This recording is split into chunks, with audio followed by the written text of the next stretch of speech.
Hi. Welcome to the Art Club podcast. I'm your host, Poe. I'm your host, Poe. And yeah, this is my co-host today, Faith, aka the Laughing Fairy. Hello, beautiful. This is gonna be awkward as fuck to start out, but we're gonna make it happen. Yes, it's fine. It's girly pop. It's girly pop! Do I look at you or the camera? Either way. It doesn't matter. You can do a mix of the both. You can look at me. You can never look at me ever again. Tell us about your art. What kind of art do you make? So, okay, I make a lot of different kind of art. Faux cake art. Pictures right here. Here's pictures. This one. Also this one. And the one over here, actually. Yeah. So yeah, a lot of faux cake art, and just like canvases, clay earrings. Your art is inspired by cakes, right? Yeah. A lot of my faux cake stuff is like stuff that I learned as a cake decorator, and it's really easy. So how did you decide you wanted to do like cake decorating? Like what inspired you to like go to that? You went to school for cake decorating, right? I mean, technically, I went to culinary school That and counts. I wanted to learn about I wanted to be a pastry chef, and I wanted, to learn about how to decorate and all this fancy stuff, but it wasn't, I didn't learn anything in that course, to be honest. But you learned how to decorate cakes. Yeah, I actually entered a contest. What? I think it was my senior year in high school. I entered a cake decorating contest, and my chef in charge of my class totally assisted in setting me up for failure with that one, because it was 5 different cake layers with all these different fillings and icings from scratch and all this stuff. And once I became an actual cake decorator, I was like, dude, that was a lot. That was a lot for a 17-year-old to try to do in a contest, but I didn't know any better. So you really started out decorating cakes. I don't know why I'm using quotation marks, because you did decorate cakes when you were 17. Yeah. Well, I mean, I decorated a lot of cakes growing up for my birthday parties and stuff like that.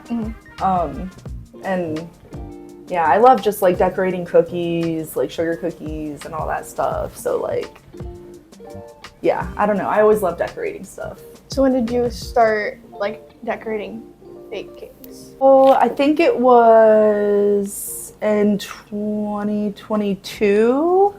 Yeah, so I was, fun fact, it was it wasn't fair, but I know I've told you about it before, but I actually got fired from one of my cake decorating jobs, which it wasn't fair at all, but it's whatever, because I found a better job and stuff. Yeah. But it was actually when I got fired, it was around Valentine's Day, and I had a bunch of ideas for faux cake projects I wanted to do, and I just I was so depressed, and I just put all of my energy into decorating these cute little cake boxes and stuff.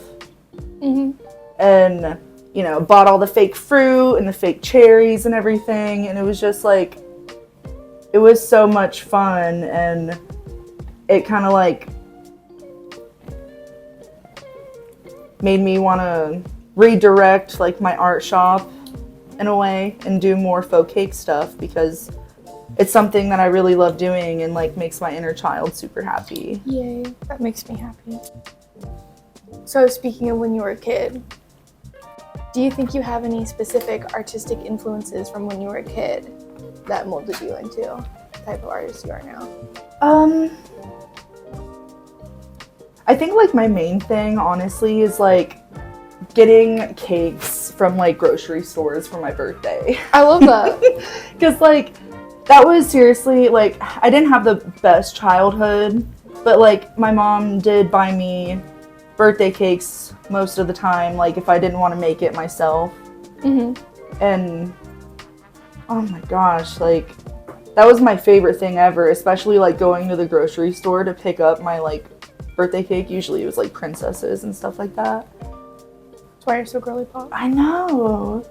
But yeah, it was just, like, my favorite thing to do, just, like, go pick up your birthday cake, and, like, it was always just so much fun. It was, like, one of the highlights of my childhood was just, like, my birthday cakes. I love that. That's so cute. When I was probably, I think it was, like, my 11th or 12th birthday. You ever, like, when you're a kid, your mom, like, or your parent or whatever will, like, show up to your school and, like, bring you your or, like, eat lunch with you? Yes. So my mom used to eat lunch with me, but one time on my birthday, like, I didn't think she was gonna come to my school or anything. Like, we had like something planned, and she showed up to my birthday with this to my school with this huge birthday cake, marble. It was marble, caramel and chocolate, and like came into the classroom like singing. Oh, that's so cute. So I get that, like, birthday cakes are special. It's like a special thing. And it's like, I don't know, sometimes I feel like in the moment you don't realize how special it is until like you grow up and you get older and you're like, wow, like my mom absolutely did not have to do that. You know, like right. I know people that never got birthday cakes. It was like really freaking sad. So like, I don't know, just it's like a happiness. I don't know. I do want to say, for people who don't know this lovely lady in my room right now, it was my husband's, I'm married, look at this ring. Anyways, it was my husband's 30th birthday this year, and I just wanted it to be like super special for him because we've had a really hard year. And this lady made him a Shrek cake. I'm gonna put a picture somewhere on here, but it really was the icing on the cake for his birthday. So that was really special. And we did like a conga line surprise party for his birthday, and we like walked into the house dancing, and she like was showing off the cake like like to the music, and it was as beautiful. You should, you know, that's what happens when you play a bop, like it was it was the SpongeBob. You guys ever watch SpongeBob when you were a kid? It was the SpongeBob episode where all the jellyfish have a rave in his house. That was the song that was playing when we came in with all the stuff, like the birthday cake, and we had balloons, and 15. I think it was 15, including us, of his like closest friends. It was a good time. It was a vibe. Okay. What's my next question? What is your favorite part about making the fake cakes? I don't know, like, I love decorating and everything, but I think my favorite part is like putting the cherry on top, or like the fake fruit, or even just like the sprinkles, like, because the icing always looks pretty by itself, but like adding that, like, that pop, you know, it's always like satisfying, you know? Like the final touches. Exactly. Like for me, I like doing the line work, and it really like pulls everything together in a piece. Questions. All my questions. Okay, so first time we ever met was at a art show. Yes. Can you tell us how long you have been in the art show and art market scene, and what your favorite part so far has been? Oh my gosh. So I started in the art scene, vending at art markets in, let's see, it was in October 2023. And oh my gosh, like, I love it so much. What was the other part of the question? What's your favorite part been so far about being in the art scene? Oh my gosh. My favorite part about being in the art scene is definitely meeting other artists. Like, that's my favorite part of art markets. I don't even really care if I sell anything anymore at this point. It's just like, my favorite thing is just like meeting these other artists, and like, I've met, like, you know our friend group. I've met so many beautiful people. I'm gonna have a short episode talking about me in the art scene and stuff. And I was like, I literally met like my best friend like through the art scene, technically, because I met Maddie, and then I met you. Yeah. And the first time we ever met was like at an art show, and I think you like bought one of my pieces. Yes, I still have the flyer you gave me for like the Art Friends group. I love that. I love that so much. Yeah, like the art community that we've created in Columbus has been phenomenal. Like that's like why I wanted to start this podcast in the first place. Like there's some really fucking cool people that we've met. Yes, like, seriously. Yeah. It makes me so happy. Like I used to feel so alone in this world, and I like started forcing myself to go to art markets because Maddie kept telling me to. And I am so glad I did. Awesome. Other than going to, I'm gonna call it cake school. Other than going to cake school, what was your art background like before that? Did you do any art as a kid? Oh yeah, so like mostly growing up, all the art I did was usually on paper, so like a lot of drawing, a lot of coloring. I feel like I was constantly doing stuff like that because I was an only child. So like coloring books and notebooks were like always my best friends, you know? Always got the markers, crayons, color pencils. That was like always my favorite thing to do. I always got in trouble as a kid because I would like draw in my, like on my homework and on my body. Oh dude, I would like go ham with the crayons on my wall. Like my mom got so mad. Oh my god. I would get in trouble, which like as a heavily tattooed person, like I look back on it now and I'm like, Mom, what are you talking about? Because like she was super tattooed and she would be like, you're gonna get ink poisoning for drawing, because I would like give myself like full sleeve tattoos. Yes, dude, yes. And I don't know why she said that, because now I look back on it and I'm like, I literally injected ink into my skin continuously as an adult. And you're telling me I was gonna get ink poisoning. What the hell? What the? Mom, what are you talking about? So, yeah, I had a pretty intensive art background, so that's why I asked that question. I'm always curious, like, what got people into where they are today, you know? Yeah, I spent, like, a lot of time alone in my childhood, so that's honestly where, like, most of my, like, everything I've learned from makeup to just, like, anything art related, it's just because, like, I was alone and had nothing better to do. And yeah, it's definitely benefited me in the long run. I will say, if you ever wanted to be a makeup artist, you would be really good at it. Like doing other people's makeup. It gives me anxiety. Why? Because I'm like, you know, you have to be all up in someone's like personal bubble, and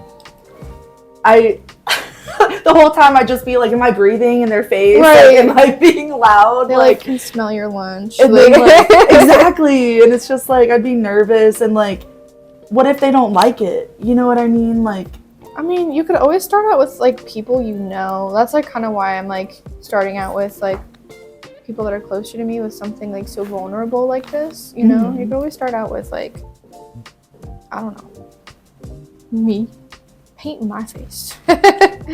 Where did you grow up? Did you grow up in Columbus? yes, so I grew up in Columbus, like on the south side, I guess you would say. I don't know.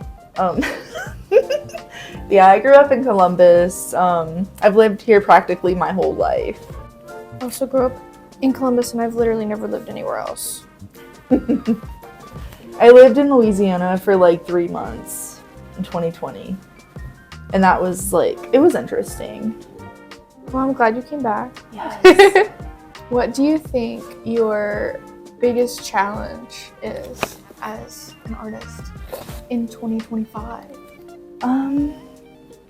My biggest challenge is like the pressure. Oh my gosh. I put so much pressure on myself to like make art that I think people are gonna like instead of just like making art that I want to make, you know? And then there's like, oh my gosh, one of the biggest ones too is like all the pressure to like constantly post on social media.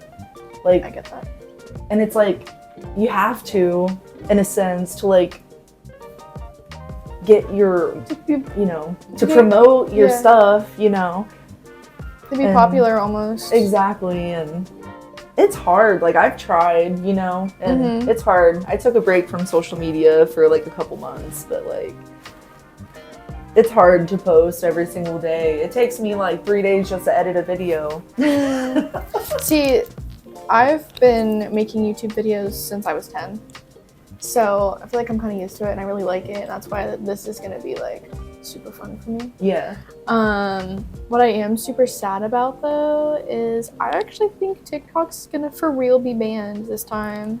Oh yeah, I haven't been paying attention to that. When this video is posted, we may or may not know officially if it's going to be gone for good, and I'm pretty sad about it. I know. I was like thinking about it the other day, and I was like, they're not gonna do that. Like, and then I literally got hit with like Vine is gone. Yeah. Where's MySpace? Oh gosh, MySpace. Where's Vine? Where's MySpace? Like, it's happened. It's happened before. So we'll see. Time will tell. If you could give one piece of advice to someone who is starting to create faux cakes or even real cakes right now, what would you tell them? Don't put too much pressure on yourself.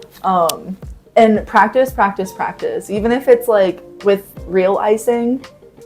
Yeah, just like use parchment paper and like get the few things that you need, like your icing bag and your tips and your coupler and like all that stuff, and just practice and don't put too much pressure on yourself because it's just cake. It's just cake. And cake isn't perfect in real life, so your cake crafts doesn't have to be perfect either. And YouTube videos are really helpful too, for sure, when it comes to like wanting to learn how to do specific things and like how to pipe the fake icing and stuff. But yeah, just practice. You can use the fake icing or the real icing, whatever you want to do, just don't mix it up. Tell us about your life right now, like other than art, what are you doing? I'm not doing too much right now. I'm literally Hanging just out. like working, like being a girl. Being so girly pop. Yeah. But yeah, I've literally just been like working and like cooking and just like living my life, watching a lot of TV and listening to a lot of music, for sure. Yeah. Where can we find you on all the social medias? It's It's gonna be right here. Here. So my TikTok is at @the.laughing.fairy. Okay. And then on Instagram, that's like where I'm at most. It's just @the.laughing.fairy. That's it? Got to 2? Got a Facebook? No. Got a LinkedIn? A what? No, I'm just kidding. LinkedIn what? No. Okay, awesome. Well, I really don't have any more questions. How do we end this show? Thanks for joining the art club, Pookie. Yes. And yes. my last thing for you is I would love for you to sign my table. Oh my gosh, yes. Do you have like a signature you use for your like you need a pink one. Hold on. Oh, pink, yes. Oh my gosh, perfect. And I want to take a video of you doing it so we can like post it close up on the. Yes. Sorry, I got fake sprinkies No, everywhere. it's honestly so crunchy. Hold on. Okay. Go for it. Wait, do I sign it my name or the Laughing Fairy? The Laughing Fairy.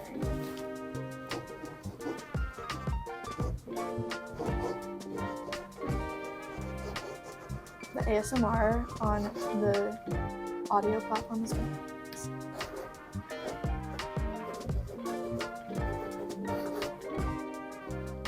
And then wait for it.